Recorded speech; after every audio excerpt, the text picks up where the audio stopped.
Hey everybody, it's Read Comics 81 and I'm back with another comic book video.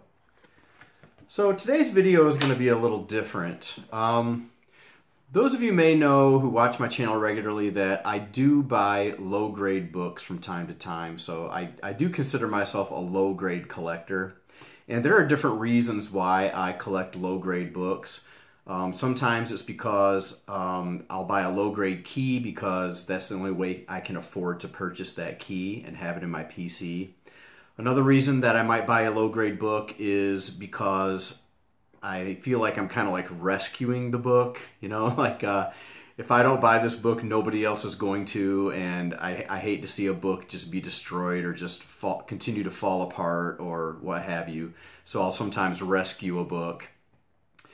And another reason that I'll buy a low-grade book is because of maybe its rarity. Like I'd rather have a low-grade rare book than not have that rare book, if that makes sense. So what I'm going to do for this video is I'm going to show a small stack of books that are going to be some of the ugliest, most beat-up, non-attractive books that you have probably ever seen. But they're special to me because they're in my PC, they're mine, and to me, my comics are kind of like my kids.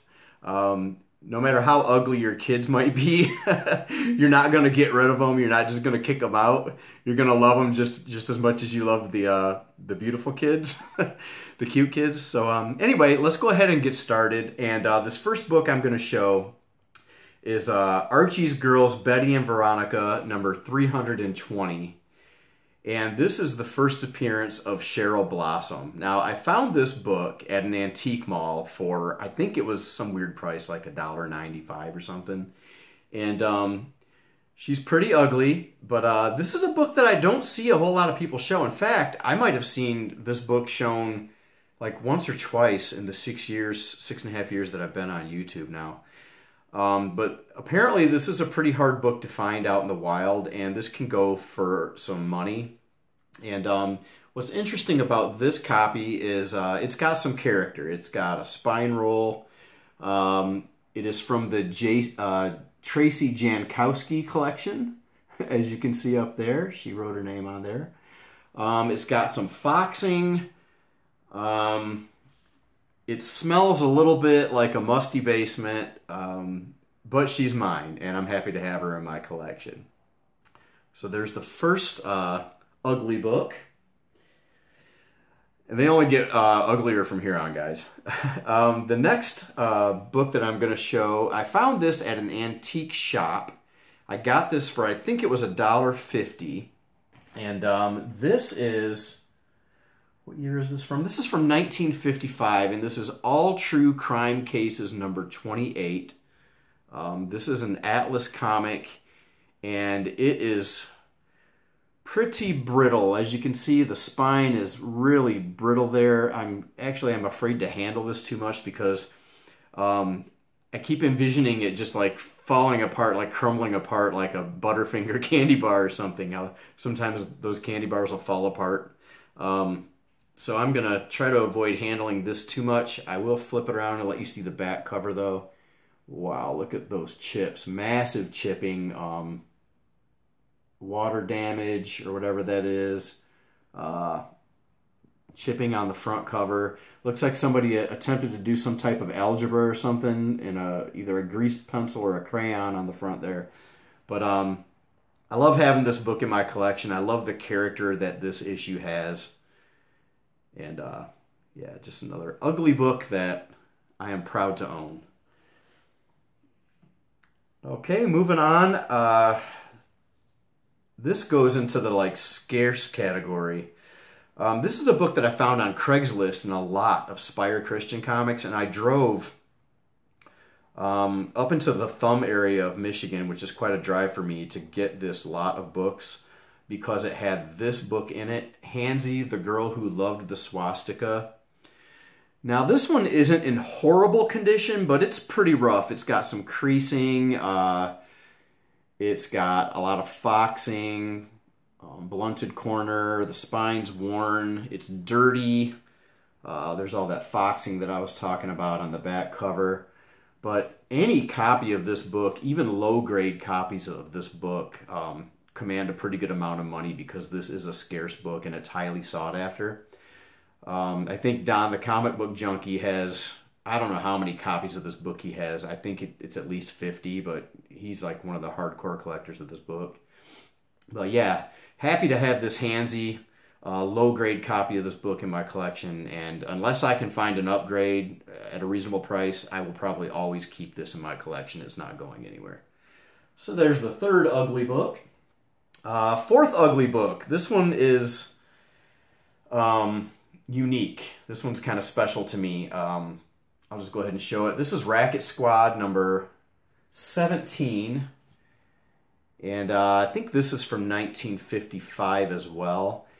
And this one's really rough. Look at the corner down there is all banged up and creased up. The obvious defect is somebody took a crayon or a marker or something, looks like a marker, and decorated the title there. The back cover is really dirty and a lot of tanning. The staples are a little rusty. The spine's really, really worn. But the reason I bought this book, I got this off eBay. The reason I bought it is because this guy right here looks just like a friend of mine from high school. I mean, spitting image, it is so weird. But yeah, I love having this book, and I actually love the marker on the title. I think that gives it a lot of character. And you know a book has character when you could line up like 10 copies of the same book and you could pick yours out of the lineup like with no problem. And I love that about this book. Okay, so there's ugly book number 4. Woo, smells a little too. Okay, next ugly book. Got this at, where did I get this from? I got this from a pawn shop for $1. These next 2 books I got at the same pawn shop for $1 a piece. This is Miss Marvel number 1. Extremely low grade copy. Look at that big bad crease along there. It's all creased up and banged up. But it was $1. Back cover. Got a whole lot of ugly on the back cover. But I'm happy to have this book.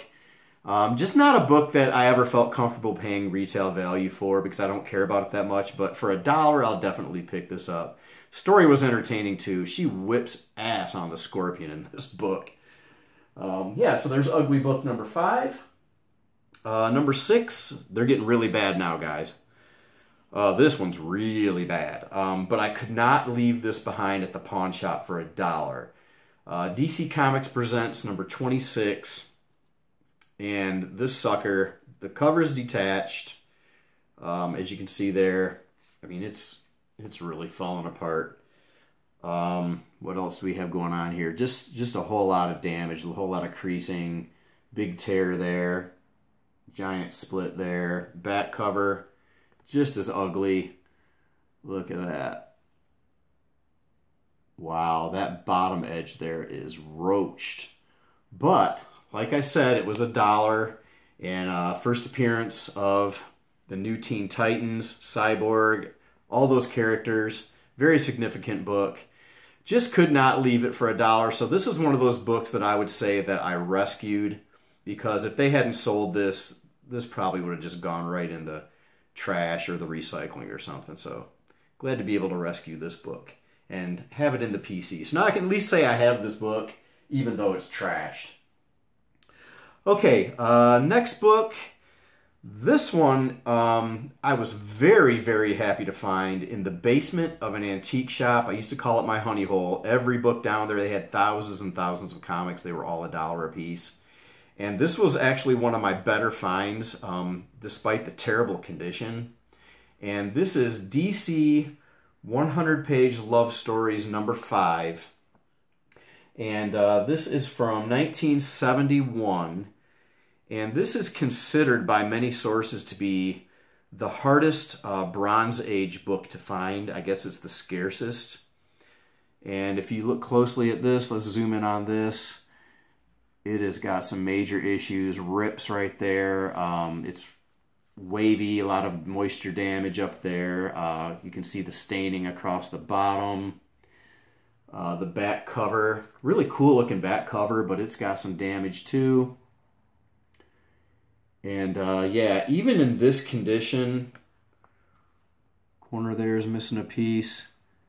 Even in this condition, this book is worth probably about $100. I was looking on eBay, and a VG copy of this book can go from anywhere to $300 to $400. So yeah, it's highly sought after, and just another low-grade book that I'm happy to find for a cheap price. Love having this book. Okay, down to the last couple of books, guys. This one, oh man, this one is very, very hard to look at. It makes me sad that this isn't such low grade, but I rescued this one from it was the same antique shop. Let me hold this one up. The same antique shop that I got this book for $1.50. I found this one for $1. And this is Ideal Classic Comics. This is a timely book from 1948, Joan of Arc. And as you can see, the bottom quarter or bottom fifth or whatever of this book is completely gone, which is kind of weird because usually when you see things like this, it's the top part and it's a remaindered copy. So I'm not sure why this part's gone unless... Okay, now I can see why. If you look inside here, I got to be very careful with this. There's some products in there on the inside cover. It was probably a coupon that they used to send away for something. That's a nice splash page too, by the way. But anyway, yeah, really, really roached copy of this. Check out that spine. That sucker is like barely hanging on. The cover's attached, but barely. The back cover... Got some weird stain there and some holes that go right through the cover there. Horrible spine roll. Just a lot of ugly on the back too. Right there. Yeah, she's rough, but she's mine. I just like having this book. I think it's a really cool find. 1948 timely book. Don't come across these very often for $1. So I figured I'd go ahead and grab that. And the last ugly book that I'm going to show, guys, this one's probably even more sought after than the DC 100-page love stories. I got this at Time Travelers down in Berkeley, Michigan, a collectible shop. I paid $5 for this, and even though it's in terrible condition, I think it's totally worth it. And this is Strange Adventures number 79 from 1957. Highly, highly sought after book. This story, this snowman story on the interiors was drawn by Carmine Infantino. This is from 1957 and there's only one copy of this on eBay that I was able to locate, and it's on mycomicshop.com. And the seller's asking $525 for it, and I think it is a 2.5. This is far from a 2.5. I mean, you can just see right away, like the massive chipping, pretty much all around the front cover. The front cover is held on by tape because there is no back cover. But still, I am really, really, really happy to have this book in my collection. I really like the fact that the title is all there. Like, the title hasn't been torn off.